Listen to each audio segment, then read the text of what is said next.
Heyo, my Rollercoaster friends, Johnny5 Alive here, and I am joined with Zay4. Howdy.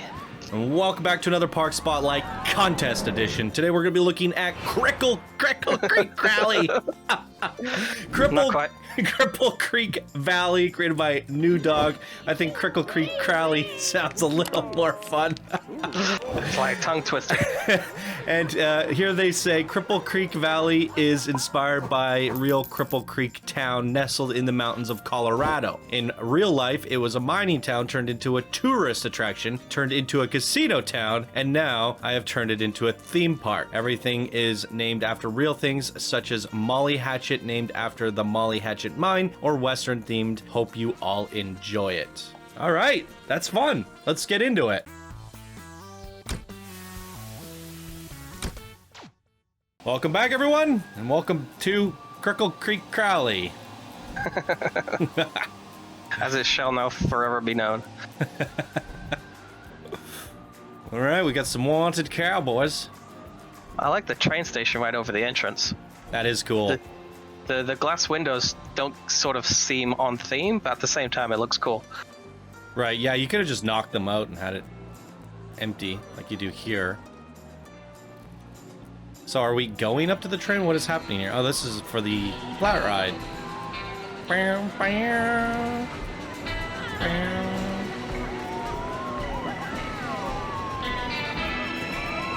feel like there's some missed opportunity here for like a rodeo or something. Mm-hmm. Yeah. Like have a horse up top or something, I don't know. Yeah. The water tower is nice, and you get the little covered thing over the entrance, but I think you could definitely have had a bit more theming going on to skin the ride. And for with such a long queue, I thought we were queuing up for some sort of transport ride or main attraction. Okay, so that's just there for chill reasons. Makes you feel like you came in through the train. But that is an absurdly long queue for a flat ride. The Wrangler. Let's go wrangle up some ponies. This mine could use a little bit more lights and supports. You've definitely put the effort in, but I feel like there's some clutter here. Barrels, TNT, stuff like that. Yeah. So many cowboy props to play with there. Pickaxes. You could put some minor animatronics in there. Yeah, I've noticed in other places they have, added in some scenery rocks into the terrain, which often helps to sort of break up the look and add some more details, and it seems a strange omission from that section. Yeah, for sure. Definitely could use the rocks there. It seems like the obvious thing I would have pointed out that I missed, but that's what you got Zay for here. Yeah, I mean... taking care of the obvious. Well, sometimes not so obvious, right? Clearly. There is a good mixture. I mean, gems as well, right? Mm-hmm. Yeah, that's nice. Gold, like little gold and silver. Yeah. Yeah. Wrangler. Nice. So this is our main coaster, it seems. All right, already to the main attraction. Kicking things off with a bang. Green across the board, 56 miles per hour, 800 meters in length. G-forces are looking good. Airtime count 2. Cool. Yeehaw!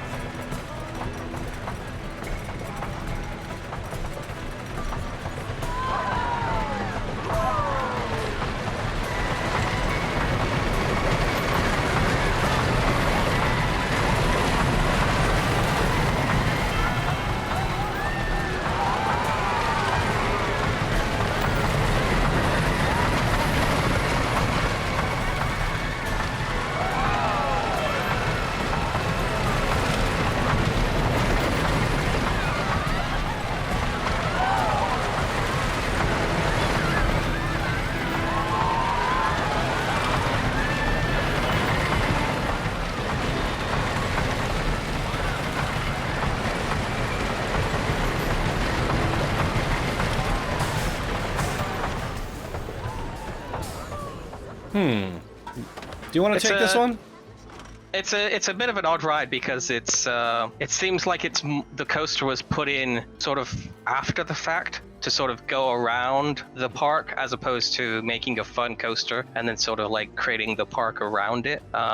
You're lacking a lot of sort of like elements from like, you know, a good wooden coasters. You don't have a lot of airtime in there, and the long helixes sort of feel sort of out of place. You know, some smaller helixes, you know, take it a little faster, but the long downward one and the long upward one, it doesn't really do a lot for the ride. Yeah, you said it perfectly. As we were riding it, and I was thinking to myself, something feels off to me, and I can't quite put my finger on it, and I don't know what's going on here. And I think you said it best when you said that the coaster might have been an afterthought, because it felt like while we went and traversed around the whole park, I didn't feel like it was integrated. And the wooden coaster didn't exactly wow me either. And I think your points kind of explain that. I think you just kind of have to feel out your terrain and build the coaster as you go and try.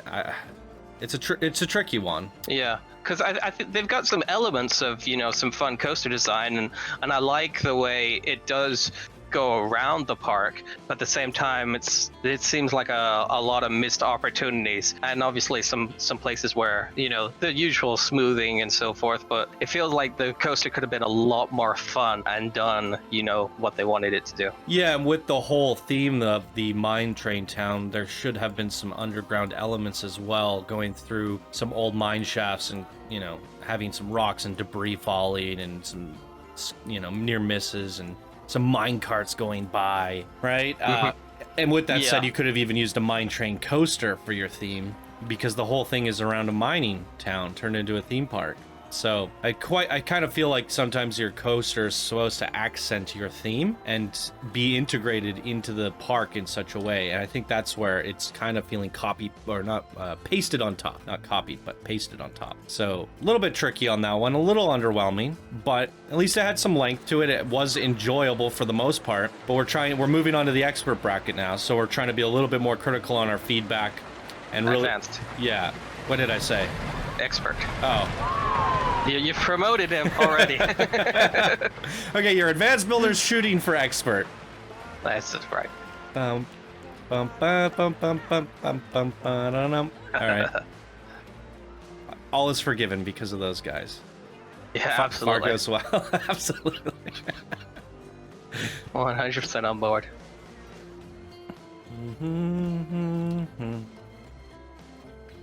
What do you think of the builds so far? Like the buildings? I think they're. I mean, with Western, everything tends to be a little boxy because that's how Western buildings are. But at the same time, they do seem kind of, sort of generic, and like the windows just pasted on. Where the glass is strange to me for whatever reason. It seems strange to me. It definitely does. I don't know. I kind of like it in some sort of like weird mishmash way because it's supposed to be some sort of like contemporary take on Western. Well, they also what do you call it? They repurposed it. Yeah. But I think if you were gonna do that, you sort of need to carry it over and have like this entire like contemporary sort of like Western mishmash, whereas the glass feels like that the only sort of aspect of it, and that's not carried on with the rest of the builds, so they definitely look out of place. Ride skins are feeling a little underwhelming. This is a tricky one because I think there's a lot of advanced build quality stuff there. I think the design choices are where you're falling behind on, right? There's certain, like, you can see the pathwork is integrated, the foliage is done nicely, there's theming throughout the whole park, so I mean you're definitely hitting all the right points. I think just the decision making of what goes where and how I'm gonna fit that in with what is where it's falling a little bit short for me. Like and a little more detail and time spent on like individual aspects, like skinning the flat rides, and a little more details on the buildings, and a little more caretaking into like making the coaster so that's, you know, it's more fun and entertaining. Yeah, and just as we're speaking of this very topic, and to go back to what you said about the coaster, you put this Helion in here because you thought it'd be cool to wrap around this part of the park, but then you were like, how do I get the queue there? That queue felt very long and drawn out, and it seems strange. There's no supports, and there's no theming throughout it. And in that case, that's a design decision again. Was that the best choice to put that there? Did this pay off? Maybe there's something more you can do with that. Maybe the coaster could have gone through it. So as you're building these things, you have to ask yourself, was that worth it? Should I change it? And sometimes not trying to get things right the first time is the best approach. And we always do things better the second time. So even if you have to rip things down, restart and refit things, you might discover through the process something really spectacular that you didn't think of the first time. Yeah, building in almost anything, but especially something like Planet Coaster, iteration is really sort of the main thing. It's like you build something, change it, if something comes to mind, you're like, oh, I could do this slightly differently, and you redo it, and it's like every time you're sort of like making it a little bit better and a little bit better, because it's really easy to delete things or just move things off to the side, and maybe if you don't like the new one, you can take back some of the old stuff. That's what with a digital game like that, you can just keep building and keep iterating on your design until your heart's content, until you have something really good.